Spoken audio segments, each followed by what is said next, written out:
अब हम बनाने चल रहे हैं क्वेश्चन नंबर 7।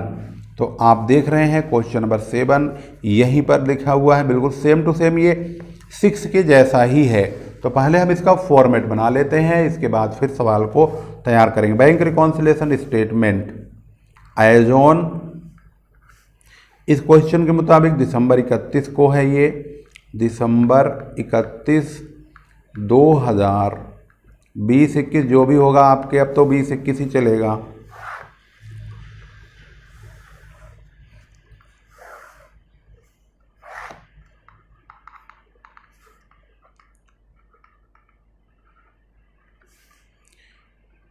अब चलते हैं सवाल में। सवाल में लिखा है 31 दिसंबर 2015 को रोकड़ पुस्तक के अनुसार 6340 का बैंक अधिविकर्ष था। तो हम यहां पर लिखेंगे overdraft as per cash book.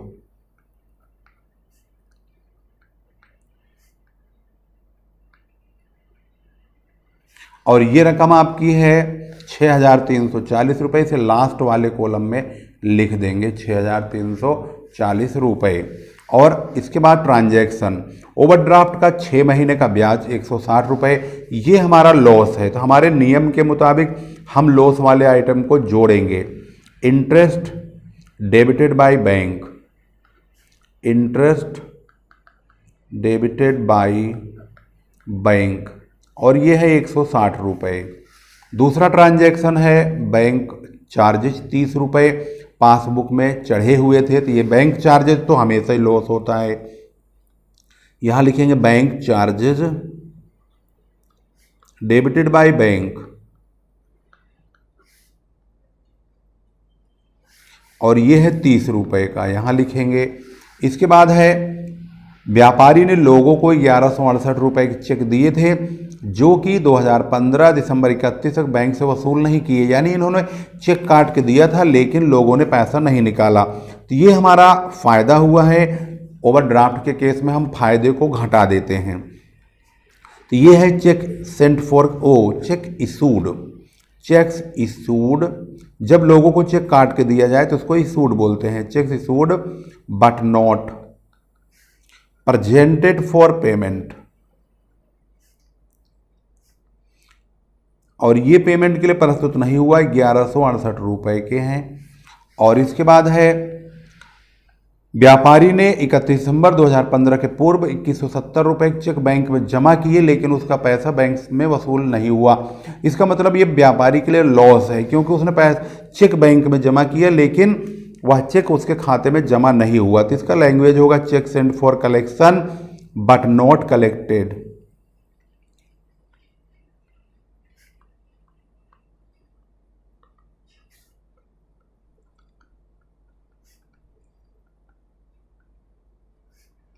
और ये रकम है 2170 रुपये। तो यहाँ पर 2170 रुपये का लॉस हुआ, जो कि हम इस नियम के मुताबिक ऐड करेंगे। लास्ट में है ऋणों पर लगाए हुए धन का ब्याज, बिल्कुल क्वेश्चन नंबर 6 के जैसा ही है, ये फायदा हो गया है, इसको हम घटाएंगे। Interest collected by bank, interest on loan collected by bank. और ये जो interest on loan collected by bank यहाँ पर 1200 रुपये का दिया हुआ है, ये बैंक ने वसूल भी कर लिया। लॉस वाले का अलग, प्रॉफिट वाले का अलग, ये 3 लॉस हैं। 2170 तो 2200 हो गया, 2360, 2360 रुपये को आप इसमें जोड़ देंगे 6340 में, तो ये दोनों मिला करके 8700 रुपये हो जाएंगे। 8700 रुपये में से ये हो गया आपका 2368, इसको घटा देंगे। अगर 2368 रुपये घटाएंगे तो यहाँ पर आपका जो बैलेंस आएगा 2, यहाँ पर आया 3, यहाँ भी 3, और यहाँ पर आ गया 6332 रुपये। तो यहाँ पर लिखा है overdraft as per cash book, तो आपको लिखना होगा ओवरड्राफ्ट एज पर पासबुक।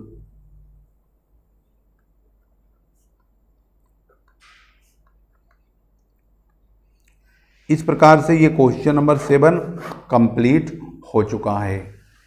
अब आप देखेंगे इसको स्टेप बाय स्टेप शुरू से लेकर के। तो यहाँ से हमने क्वेश्चन शुरू किया है और ये धीरे धीरे यहाँ पे जाके लास्ट में कंप्लीट हो गया। तो यहाँ पर आपने देखा overdraft as per cash book जब होता है तो हम लॉस वाले आइटम को हम जोड़ देते हैं इस बैलेंस में और प्रॉफिट वाले आइटम को हम घटा देते हैं। तो ये जो तरीका है यह आपको फॉलो करना है और इसी तरीके के आधार पर आपको सभी सवालों को सॉल्व करना होगा। अब आपकी स्क्रीन पर मौजूद है क्वेश्चन नंबर 8। तो 8वां क्वेश्चन नंबर आपकी स्क्रीन पर मौजूद है। यहाँ पर लिखा हुआ है निम्नलिखित विवरण से एक बैंक समाधान विवरण बनाइए और बैंक पासबुक बैलेंस दिखलाइए। तो क्वेश्चन को अगर आप ध्यान से देखेंगे तो यहाँ पर भी रोकड़ बही के अनुसार 31 दिसंबर को बैंक ओवरड्राफ्ट की रकम 1585 रुपये थी। तो हम जब इसका फॉर्मेट बनाएंगे इसमें ध्यान से देखेंगे तो डेट है ही नहीं, तो यहाँ पर हम भी ऐसे ही बनाएंगे। लिख दीजिए bank reconciliation statement as on, हमने डैश कर दिया यहाँ पर। पार्टिकुलर्स रुपीज़ लिखने के बाद यहाँ पर आप लिखेंगे overdraft as per cash book. इस बात का ध्यान रखेंगे, overdraft as per cash book दिया हुआ है तो हमारा ओवरड्राफ्ट एज पर पासबुक निकालना होगा और ये 1585 रुपये यहाँ लिख देंगे लास्ट वाले कॉलम में। इसमें तमाम जो भी नुकसान होंगे उनको जोड़ेंगे और जो भी तमाम फायदे होंगे उनको घटाएंगे। अब देखते हैं क्या फ़ायदा क्या नुकसान हुआ। बैंक ओवरड्राफ्ट पर यहाँ पर लिखा हुआ बैंक द्वारा ओवरड्राफ्ट पर लगाया गया ब्याज 40 रुपये, रोकड़ बही में नहीं लिखा गया। ओवरड्राफ्ट का ब्याज हमेशा नुकसान होता है तो यहाँ पर लिखेंगे interest on overdraft debited by bank. Bank कोई भी नुकसान करेगा तो हमेशा लॉस होगा, डेबिटेड बाय बैंक। और ये जो नुकसान हुआ है वो 40 रुपये का हुआ है तो इसको हम इस वाले कॉलम में लिख देंगे। इसके बाद दूसरे ट्रांजैक्शन के मुताबिक ऋण पत्रों का बैंक द्वारा वसूल किया हुआ ब्याज 300 रुपये पासबुक में जमा है। इसका मतलब पासबुक में जमा होने का मतलब हमारा फायदा हुआ। ये यही वाला केस है जहाँ पर ऋणों में लगाए हुए धन का ब्याज 1200 रुपये बैंक ने वसूल कर लिया, तो यहाँ पर भी लोन का ब्याज बैंक ने कलेक्ट कर दिया, यानी व्यापारी ने बाहरी लोगों को लोन दिया होगा और उसका पैसा बैंक ने कलेक्ट करके व्यापारी के खाते में जमा कर दिया। तो इसकी लैंग्वेज होगी interest collected by bank. Interest collected by bank. Bank ने कितने रुपए ब्याज के कलेक्ट करके डाले हैं तो यहाँ आप देखेंगे तो 300 रुपीज़ का है तो आप यहाँ पर 300 रुपये लिख दीजिए। इसके बाद अगला ट्रांजैक्शन है 292 रुपये की चेक काटी गई, यानी लोगों को चेक काट के दिया हुआ है और उनका भुगतान बैंक द्वारा नहीं हुआ, यानी कि व्यापारी का पैसा पूरा का पूरा बैंक में बच गया है। तो यानी ये लैंग्वेज है चेक इशूड का, ये भी फ़ायदा ही हुआ है और इसको हम नीचे ले जाएंगे cheques issued but not present for payment.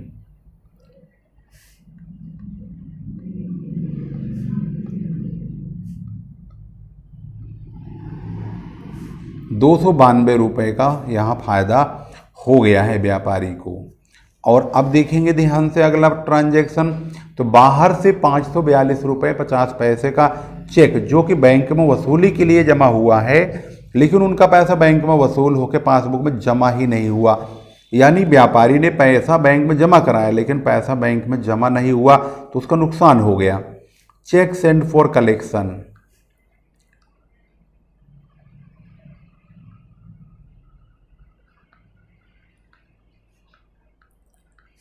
But not collected, यानी कलेक्ट नहीं हुआ, यानी कलेक्ट होकर बैंक में जमा नहीं हुआ। और ये रकम कितनी है 542 रुपये 50 पैसे। 542 रुपये 50 पैसे व्यापारी को नुकसान हो गया। 750 रुपये बैंक, मतलब 7.5 रुपये है ये। इन्होंने इस प्रकार से लिखा है कि इनके जो है फासले तो हैं परंतु डॉट नहीं दिखाई दे रहा है। ये बैंक चार्जेज है पासबुक में डेबिट। बैंक चार्ज तो हमेशा ही लॉस होता है। Bank charges debited by bank 7.5 रुपये का ये नुकसान हुआ। ट्रांजैक्शन समाप्त हो गया, अब आगे कोई ट्रांजैक्शन नहीं है। अब हम क्या करेंगे, इनको जोड़ के चेक करेंगे।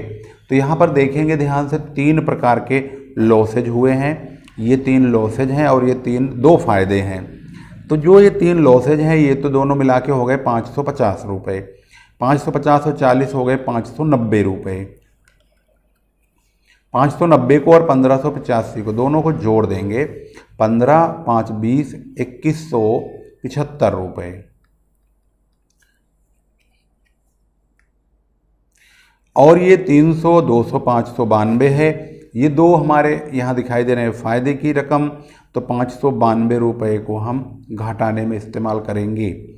तो अब यहाँ पर देखेंगे 5 में से 2 घटाएंगे 3 आएगा, 17 बनाएंगे इसको, 9 घटाएंगे 8 आएगा, यहाँ पर बचेगा 0, 0 का मतलब हुआ 10 बना लेंगे यानी कि 20 बचेगा, 20 में से 5 घटा देंगे तो 15 बचेगा यानी कि 1583 रुपये। तो यहाँ पर लिखेंगे ओवरड्राफ्ट एज पर पासबुक,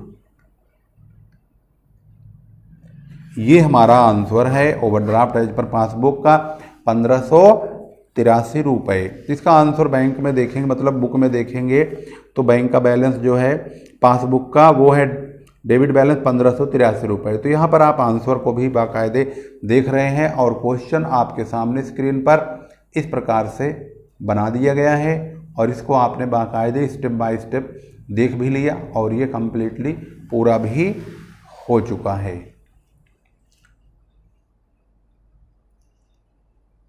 इसी प्रकार की वीडियोज को पाने के लिए धीरज सर कॉमर्स क्लासेस चैनल को अवश्य सब्सक्राइब कीजिए और इस वीडियो को शेयर जरूर कीजिएगा।